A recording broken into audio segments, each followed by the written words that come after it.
Geopolitics. Unbiased opinion on global events. World news. Birdeye view. 02. Welcome to Buzz and Rave Show, where we look at the events around the globe from the above, meaning ignoring ground reality. Ha ha, just kidding. Hello, how are you doing, folks? How's the life treating you, Rave? Life's good. People ain't that generous anymore. I mean, they're buying less, throwing less. Well, that's a good thing in a way. They want to save. Why? Are they apprehensive or fearful about the future? Of course, they are mainly in Europe. There is all kind of talk about Europe rising from EU election. The question is Europe adapting to the shape the world is taking? Is Europe shielding itself from the change? Is neoliberalization in Europe dying of natural causes? I mean, what is it exactly? It can't be explained superficially. For instance, is new adaptation composite, or it's defragmented? If there is no liberal left politics in Europe, then, can the politics of right afford to be the politics of right as we know it, which will lead to eventual decomposition? Therefore, more or fragmented zones of countries such as Scandinavian Zone, UK, Central Europe, Eastern Europe, Balkans, and Iberian Peninsula. So what I gathered is, what's affordable for EU is the centrist politics. Yes, kind of.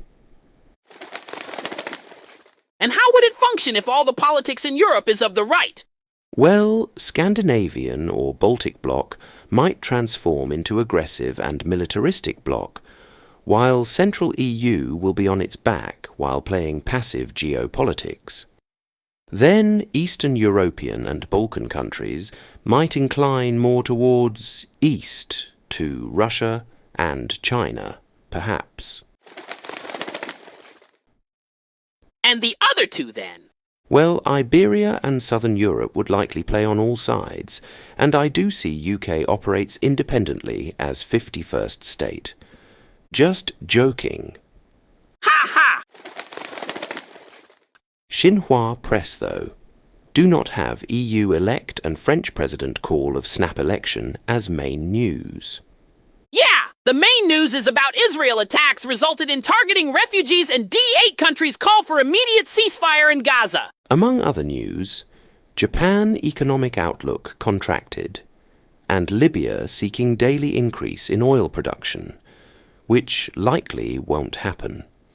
And BBC highlights Europe's night of election drama, and news about Beijing's censorship on some news item. And TASS News Agency highlights of re-election win of European People's Party.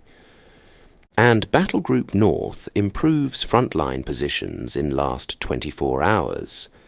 That's what Russia termed the conflict in Ukraine as military operation in Ukraine. And Latin American news agency headlines are the EU Parliament's election, and Ukraine could become the world's first post-war country to be rebuilt by renewable energy. And United News Agency of India covers ruling alliance win in Hungary as part of EU Parliament elections, and Flemish Liberals and Democratic Party loss in Belgium. And Middle Eastern news agency headlines, French President dissolution of National Assembly, while UNRWA says again that situation in Gaza is dangerous and unprecedented. And lastly, Singapore's news network highlights far-right advances in EU elections and Israel's politics scramble for a push to truce in Gaza. And Apollo 8 astronaut died in a plane crash, which he himself flying. Wow, at the age of 90, you died while doing what you'd passionate about. RIP! The area where he was flying also had prey birds flying out of nowhere like buzzard, etc. Insinuation now.